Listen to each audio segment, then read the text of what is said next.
Hello friends, welcome to my channel. You can search my all the educational videos by typing Pravinesh Publication on YouTube. These are all educational purpose videos for standard 8, 9 and 10.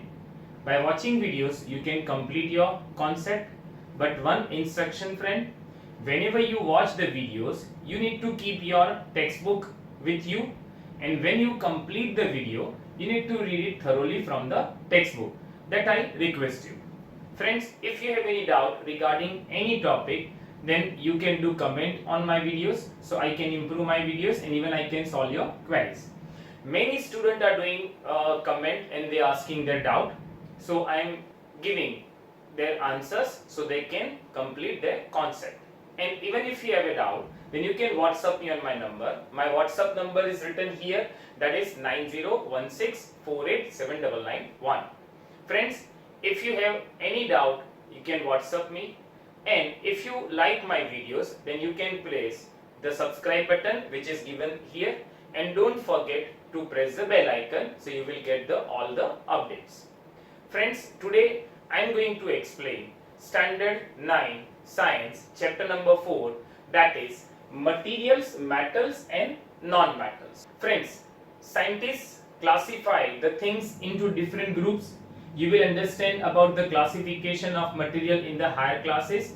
In this standard, there is a only simple kind of classification is given. We can see many things around us, like this whiteboard, this paper, ornaments, kitchen utensils, our pencil lead, many things around us. So these things are classified into one major group, and that is metal and non-metals. Before starting this, we should understand which are the metal around us and which are non-metal around us, and then after we start to discuss about their properties. Friends, I have written some examples of metal and non-metals with which we are familiar.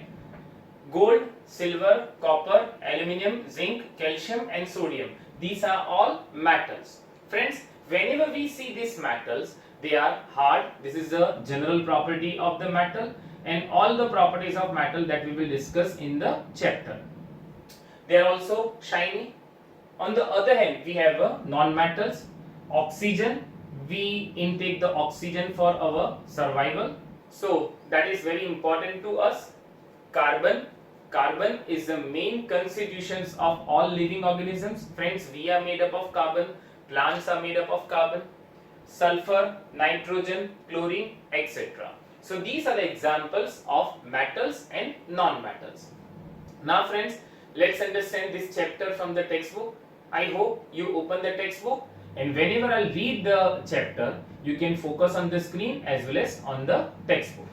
Materials, metals and non-metals.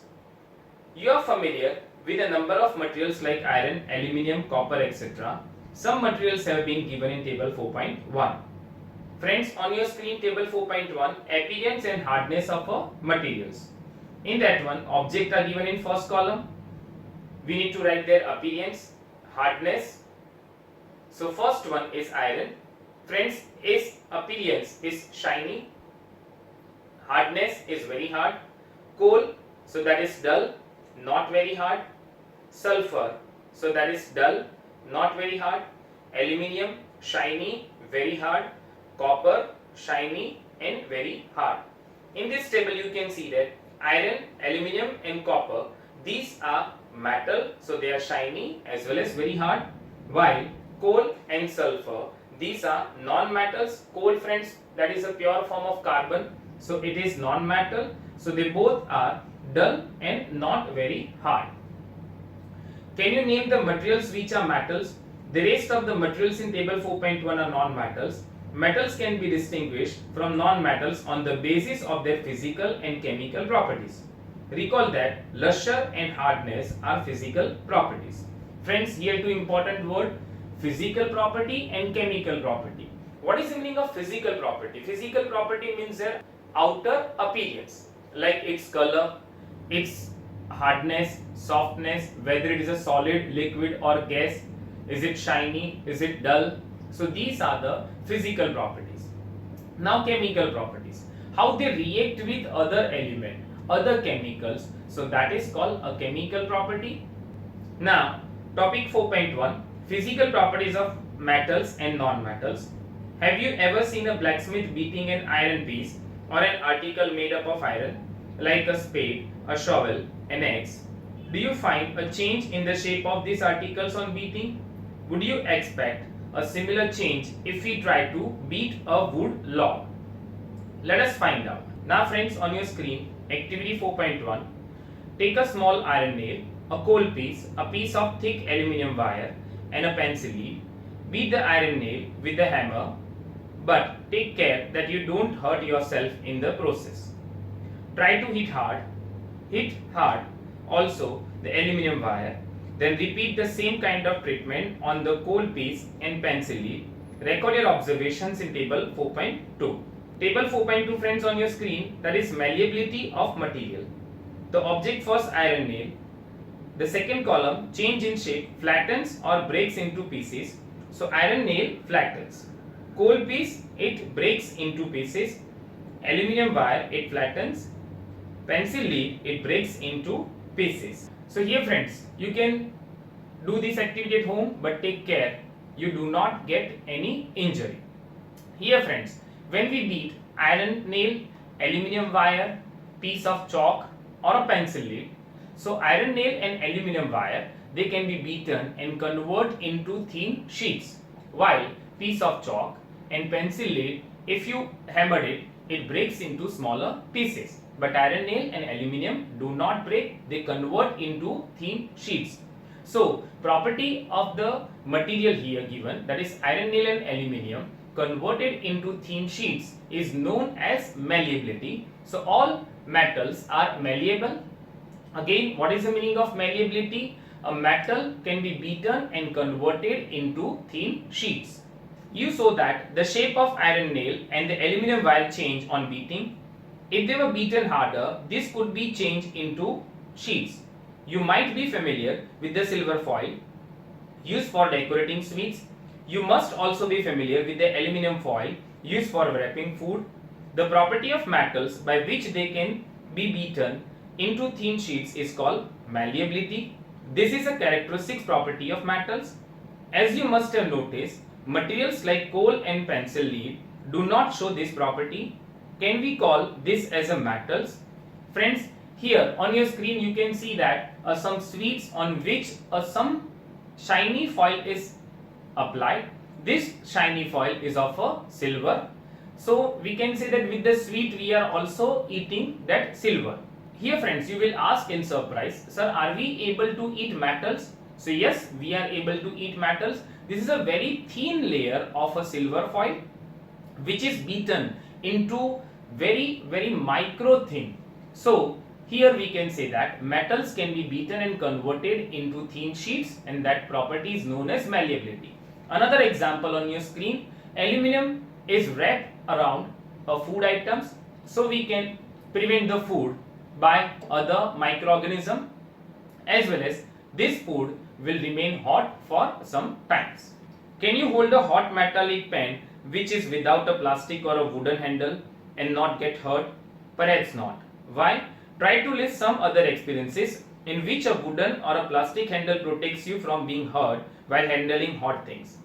On the basis of this experience, what can you say about the conduction of heat by wood and plastic? You must have seen an electrician using his screwdriver. What kind of handle does it have and why? Let us find out. Friends, activity 4.2. Recall how to make an electric circuit to test whether electricity can pass through an object or not. You might have performed this activity with various objects in class 6. Now repeat the activity with the materials mentioned in table 4.3. Observe and group these materials into good conductors and poor conductors. Friends, table 4.3, electrical conductivity of metals in front of your screen. The first is given that iron rod or nail, so it is a good conductor of electricity. Sulfur, it is a poor conductor of electricity. Coal piece, it is a poor conductor of electricity. Copper wire, it is a good conductor of electricity. You observe that iron rod, nail and copper wire are good conductors, while rolled sulfur piece and coal piece are poor conductors. So here friends, we understood the second property, that is conductivity of electricity.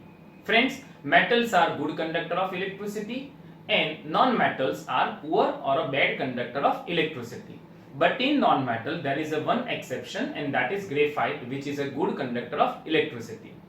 Friends, all the metals are good conductor of electricity. When you see our home wiring, that is house wiring, so that is made up of metal. Which metals? We are using copper or aluminium as a wiring. So by this activity we can say that metals are good conductors of electricity. Where do you find the use of aluminium and copper wires? Have you seen wires of coal? Definitely not. The property of metal by which it can be drawn into wires is called ductility. Have you ever noticed a difference in sound on dropping an iron sheet, plate, a metal coin and a piece of coal on the floor? If not, you can try it now. Do you notice any difference in the sound produced? Friends, when you drop metal, it will give ringing sound. Here friends, the next property is ductility. What is the meaning of ductility? Some materials can be converted into thin wires. Here friends, metal can be converted into thin wires, and property of a material by which it can be converted into thin wires is called ductility. On your screen there are some metals like aluminium, copper, gold. This can be converted into wire, and this property is known as ductility. Have you ever noticed the difference in sound on dropping an iron sheet, plate, a metal coin and a piece of coal on the floor? If not, you can try it now. Do you note any difference in the sound produced? Have you seen wooden bells in temples? Can you give reasons? The things made up of metals produce ringing sound when struck hard. Suppose you have two boxes similar in appearance, one made up of wood and the other of metal. Can you tell which box is made up of metal by striking both the boxes? Since metal produce ringing sound, they are said to be sonorous. The materials other than metals are not sonorous. So here friends, we understood another property, that is sonorous. All metals are sonorous and non-metals are non-sonorous. What is the meaning of sonorous? When you strike a metal, it will give a ringing sound. So that property of a metal is known as sonorous. If you strike two pieces of a metal, for example two aluminum rod, so that will give you a ringing sound, and this property is known as sonorous. On the other hand, if you strike two non-metals, for example wooden sticks, so that won't give you a ringing sound, so they are non-sonorous. After performing the above activities, we can say that some materials are hard, lustrous, malleable, ductile, sonorous and good conductors of heat and electricity. The materials which generally possess this property are called metals. The examples of metal are iron, copper, aluminium, calcium, magnesium, etc. In contrast, materials like coal and sulfur are soft and dull in appearance. They break down into powdery mass on tapping with the hammer. They are not sonorous and are poor conductors of heat and electricity. These materials are called non-metals. The examples of non-metals are sulfur, carbon, oxygen, phosphorus, etc. Metals like sodium and potassium are soft and can be cut with a knife. Mercury is the only metal which is found in liquid state at room temperature. These are exceptions. Friends, he understood some property of metals and non-metals. Like metals are hard, they are shiny, they are good conductor of heat and electricity, malleable, ductile, sonorous, etc. But even there are some examples which are exceptions, like sodium and potassium. We know that metals are hard, but sodium and potassium, you can see on your screen, these are very soft and can be cut with the help of knife. Same as all metals are solid in state, generally all metals are solid in state, but mercury is a metal which is in liquid state at a room temperature that you can see on your screen. Same as non-metals. Non-metals are poor conductor of electricity, but graphite is a good conductor of electricity. Friends, where you can see graphite? Graphite is easily around you. You can see in a pencil that your pencil lead is made up of graphite, and that is also used in pencil shell and other conductors. Next, metals are shiny. On the other hand, non-metals are non-shiny, that means non-lustrous, but iodine is a non-metal which is a lustrous, that you can see on your screen. So here we understood some basic properties of metals and non-metals. So in this video I'll explain some physical properties of metals and non-metals. Friends, on your screen there is a difference between metals and non-metals on the basis of their physical properties. So on your screen, friends, difference between metals and non-metals on the basis of their physical property. Metals, good conductor of heat and electricity. Non-metals, poor conductor of heat and electricity. Malleable, can be beaten into thin sheets. On the other hand, non-metal, they are brittle. If solid, that is, they are non-malleable. Metals, they are ductile, can be stretched into wires. Non-metals, they are non-ductile. Metal possess metallic luster. Non-metals do not possess metallic luster. Metals, solid at room temperature, exceptions mercury. Non-metals, solid, liquid or gas at a room temperature. So friends, here in this video I had explained the physical properties of metals and non-metals. You need to read the textbook thoroughly, and if you have any doubt, then you can contact me on my WhatsApp number, which is 9016487991.